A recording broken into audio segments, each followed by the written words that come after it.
Go live now to Thabang Motsei, who's there right now speaking with a lot of the leaders and actually watching how things have been going. Hello, Thabang.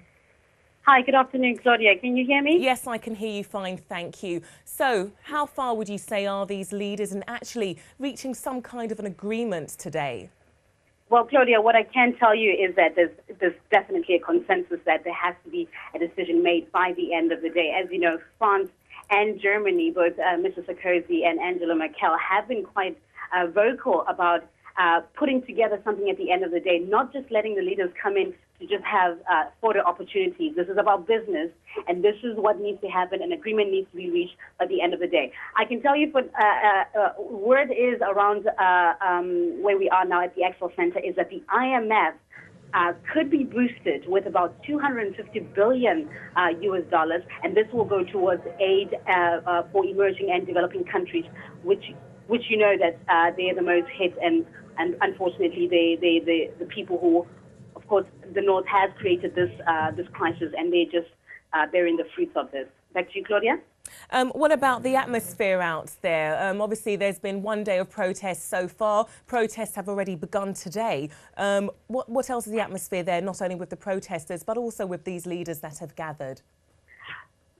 The first thing you need to know, Claudia, is that security is at its tightest here. I mean, just to give you an idea, the U.S. President Barack Obama arrived this morning, the first to arrive of the leaders.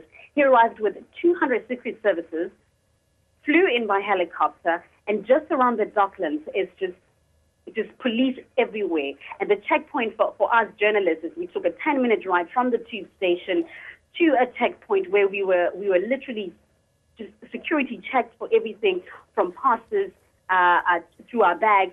And then we were put on another bus to another checkpoint where we were once again, we went through security, and then we're only allowed to get into the center. So that's just an idea of how much security there is around here. In terms of the protesting, there is about 200 anti-war protesters who are outside the Excel Center at the moment. Now, like I said, security is quite tight, so not a lot of protesters like we saw yesterday are allowed to enter the Dockland zone. So far, it's been a peaceful protest. We don't know what's going to happen towards the end.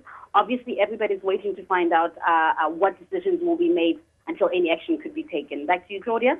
And finally, Thabang, what can Africa expect from today's meeting? What sort of plans, what sort of efforts are being made to actually help African countries?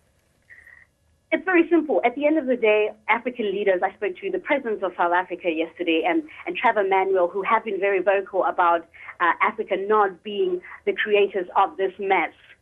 So at the end of the day, of the developing countries, the emerging countries like China and Brazil, what they're saying is that the North need to help them get out of this mess. And they can't do that by doing everything separately. It needs to be a joint consensus.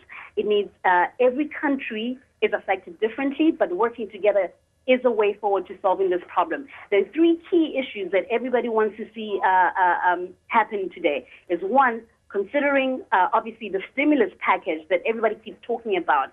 There's word that is it going to be a joint stimulus package of all the G20 leaders, countries, or is it going to be individual stimulus packages that are going to save some of the economies that are at their lowest? The other thing is obviously enhancement role of the IMF. It's given more money towards the International Monetary Fund to help those countries that are in dire need right now of those funds to be able to get them out of the crisis. The other important factor is tax havens. There's a lot of talk about tax havens. Earlier today, there was a briefing by Stephen Timms, who's the UK Financial Secretary, and he said that tax havens, there's going to be, they're definitely suspending those countries who are avoiding taxes. Well, Thabang, thank you so much indeed. And obviously, we'll be sticking with us throughout the day and speaking to you later. Thabang, thank you. Absolutely. Thank you, Claudia. Well.